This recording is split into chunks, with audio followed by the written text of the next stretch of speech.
The pericardium, pericardium basically layers हैं जो कि सराउंड कर रही हैं हार्ट को, ठीक है, और रूट्स ऑफ ग्रेट वेसल्स को। ये देखिए, रूट्स ऑफ ग्रेट वेसल्स को। अब जो इम्पॉर्टेंट चीज़ है ना इसमें वो ये है कि एक फाइब्रोसीरस सैक होता है। और अब जैसे कि मैंने आपको बताया फाइब्रोसीरस सैक है, तो उसी लिहाज से मैं आपको बताऊंगा अब कि जो पेरिकार्डियम है उसकी दो डिवीजन्स होती हैं। सबसे पहली डिवीजन होती है आपकी फाइब्रस पेरिकार्डियम, और एक है आपके पास सीरस पेरिकार्डियम। ठीक है, सीरस पेरिकार्डियम आगे फर्दर डिवाइडेड है इनटू टू पार्ट्स। एक आ जाती है आपके पास पेराइटल पेरिकार्डियम, और एक आ जाती है आपके पास विसरल पेरिकार्डियम। और विसरल पेरिकार्डियम का ही दूसरा नाम होता है एपिकार्डियम। अगर आपको ये डिविजन्स याद है ना तो आपकी ज़िंदगी बहुत आसान हो जाएगी। ठीक है, अब सबसे पहले चलते हैं फाइब्रस पेरिकार्डियम। नाम से ही पता चल रहा है कि फाइबर्स से बनी हुई है। ठीक है, फाइब्रस है, फाइबर्स से बनी हुई है, आउटर मोस्ट लेयर है, आउटर मोस्ट लेयर है, फाइबर से बनी हुई है तो स्ट्रॉन्गेस्ट लेयर है। ठीक है, अब इसकी जो चीज़ याद रखनी है ना आपने कि अगर ये फाइब्रस पेरिकार्डियम है ना, फर्ज करें कि उसके अंदर आपका हार्ट आया हुआ है, तो ये जो फाइब्रस पेरिकार्डियम है ना ये बहुत स्ट्रांग होती है और ये जुड़ी होती है डिफरेंट चीज़ों से, ताकि ये हार्ट को इन प्लेस रख सके और मूवमेंट को लिमिट कर सके।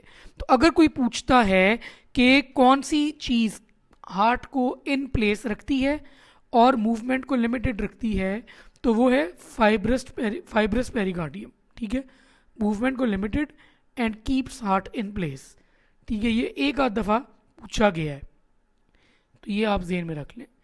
अब जो इम्पॉर्टेंट चीज़ है कि ये मूवमेंट को लिमिटेड रखती है क्योंकि ये खुद स्ट्रांग है, और ये हार्ट को इन प्लेस कैसे रखती है कि ये अटैच्ड है, नीचे डायाफ्राम के साथ अटैच्ड है with the central tendon of the diaphragm. ठीक है, ऊपर ये स्ट्रांगली एडहेरेंट है with the adventitia of great vessels. ठीक है, जो मैंने आपको दिखाया है ऊपर, और आगे की तरफ ये अटैच्ड होती है विद स्टर्नम बाय स्टर्नो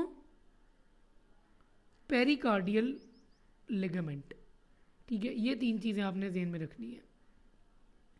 ठीक है, कौन कौन सी?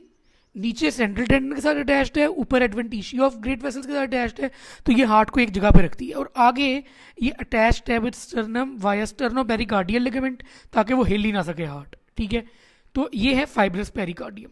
ठीक है, इसकी ब्लड वो नर्व सप्लाई में आगे बताऊंगा। ठीक है, इसके बाद आपके पास आ जाती है सीरस पेरिकार्डियम। सीरस पेरिकार्डियम की दो लेयर्स हैं। ये देखिए, ये फाइब्रस पेरिकार्डियम थी आपकी सबसे आउटर मोस्ट।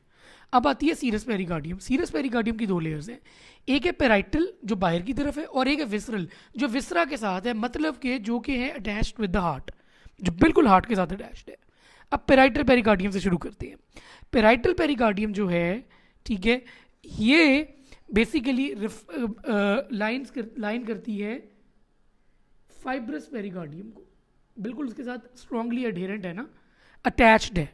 ठीक है, और ये बेसिकली ये आप देख सकते हैं कि ये है आपकी parietal layer.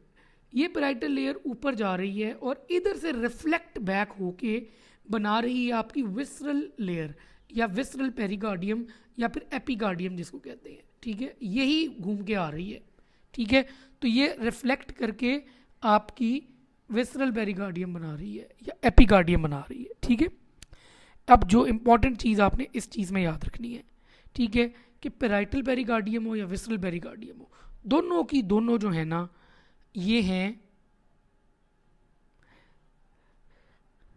Simple squamous epithelium. ठीक है, सिंपल स्क्वेमस एपिथेलियम एक दो दफ़ा पूछा गया है ये। सिंपल स्क्वेमस एपिथेलियम, स्ट्रेटिफाइड नहीं है, सिंपल है, ठीक है। अच्छा, फिर विसरल पे आ जाते हैं। विसरल जो है, ठीक है, विसरल पेरिकार्डियम या एपिकार्डियम जिसको कहते हैं, ये होती है directly in relation to the heart, ठीक है, और ये कवर कर रही होती है हार्ट को, और इसके बिल्कुल नीचे होती हैं आपकी कोरोनरी आर्टरीज और इस तरह की चीज़ें ना। सब एंडोकार्डियम में ही आपका आ जाता है जो कंडक्टिंग सिस्टम है, वो आगे मैं आपको बताऊंगा, ठीक है।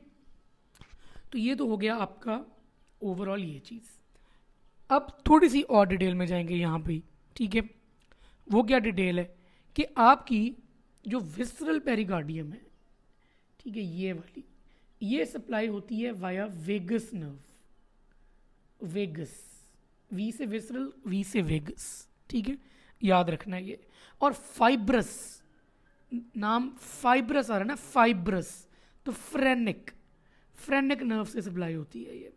अब फ्रेनिक नर्व में आपने याद रखना है C3 से C5 वाली नर्व रूट, ये इंपॉर्टेंट है याद रखनी, क्योंकि ये पूछी गई है एक दो दफ़ा, ठीक है।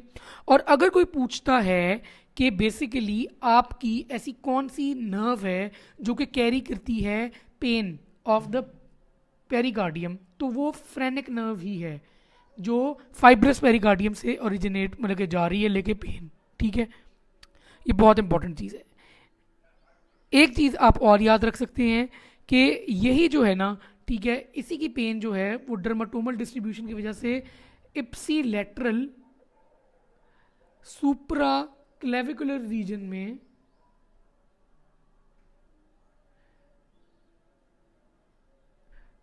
रेफर होती है, ठीक है। तो ये होगी आपकी इसकी नर्व सप्लाई भी। अब एक और बहुत इंपॉर्टेंट चीज़ जो मैं आपको बताऊंगा, अब ये आपकी सीरस पेरिकार्डियम की दो लेयर्स थी ना, पेराइटल और विसरल, इनके बीच में एक स्पेस होती है जो कि ये वाली स्पेस है, ये जहाँ पे मैं अपना कर्सर लेके गया हूँ, ये स्पेस, इस स्पेस को हम कहते हैं पेरिकार्डियल स्पेस। और इस पेरिकार्डियल स्पेस में इंपॉर्टेंट चीज़ ये है कि इस पेरिकार्डियल स्पेस में होता है फ्री फ्लूइड, जिसको कहते हैं हम पेरिकार्डियल फ्लूइड। और पेरिकार्डियल फ्लूइड की आज तक पूछी तो नहीं गई, लेकिन जेहन में रख लें, CPSC पूछ सकता है कि 20 ml तकरीबन होता है ये। और इसका फंक्शन क्या होता है कि ये friction free movement of the heart करवा रहा होता है। मतलब कि जब हार्ट कॉन्ट्रैक्ट और रिलैक्स कर रहा होता है तो हार्ट की जो मूवमेंट है, ताकि उसमें फ्रिक्शन ना प्रोड्यूस हो लेयर्स के बीच में, तो इसीलिए इर्द गिर्द आपका आ जाता है pericardial fluid between the visceral and the serous pericardium, ठीक है।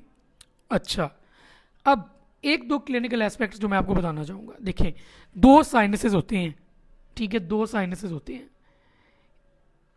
पेरिकार्डियम के अंदर। एक है आपके पास ट्रांसवर्स साइनस, ठीक है, एक है आपके पास ऑब्लिक साइनस, ठीक है।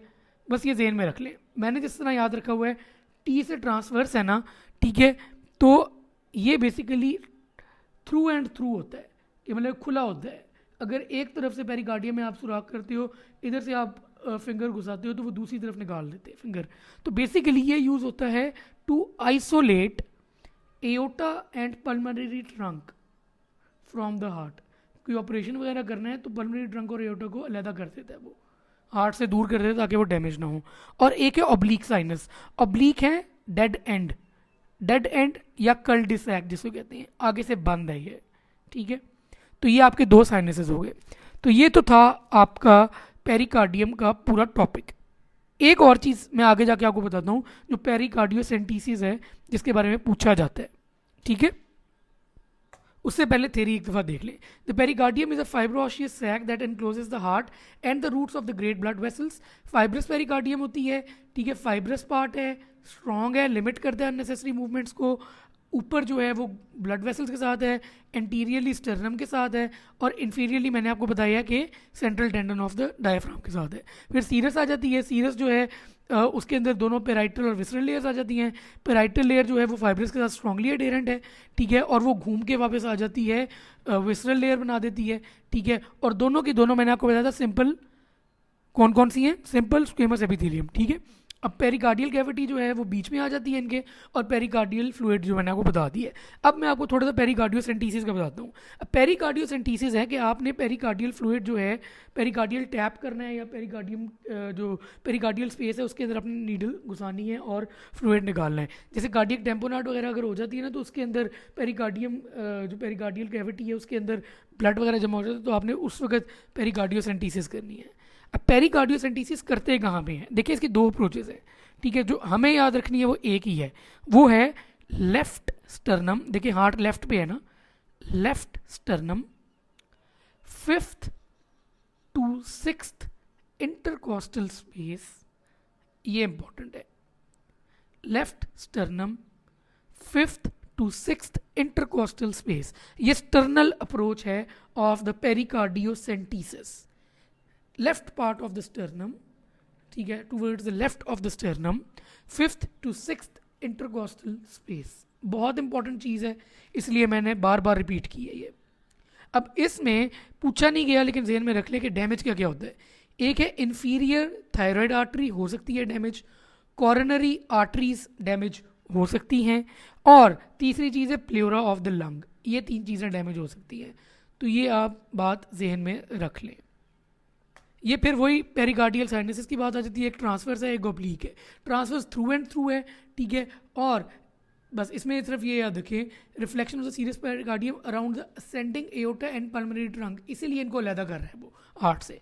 और ऑब्लिक साइनस है, recess found by the reflection of the serious pericardium around the, ये देखिए, वीना केवा एंड 4 पल्मोनरी वेन्स, और ये कल्डेसैक होता है, ठीक है। बस ये चीज़ आप जहन में रख लें, एक दफ़ा देख लेंगे तो याद ना भी करें, एक दफ़ा जहन में होगी ना तो उधर आपको क्लिक कर जाएगी ये, ठीक है।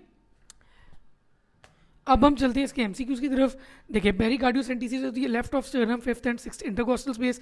एपिकार्डियम मैंने आपको बता दिया visceral layer of serious pericardium होता है। एपिकार्डियम विसरल सीरियस पेरिकार्डियम होता है। विसरल पेरिकार्डियम जो है वो सप्लाई हो रही है वेगस नर्व से। फाइब्रस पेरिकार्डियम जो हो रही है वो हो रही है फ्रेनिक नर्व से। इतनी डिटेल में पढ़ाने का मकसद ये है कि अगर आप ये वीडियो देख लेते हैं तो उसके बाद अगर आप बुक रीड ना भी करें तो आपका ईजिली गुजारा हो जाए, ठीक है। तो इसके नोट्स बनाएं साथ साथ आप, ठीक है।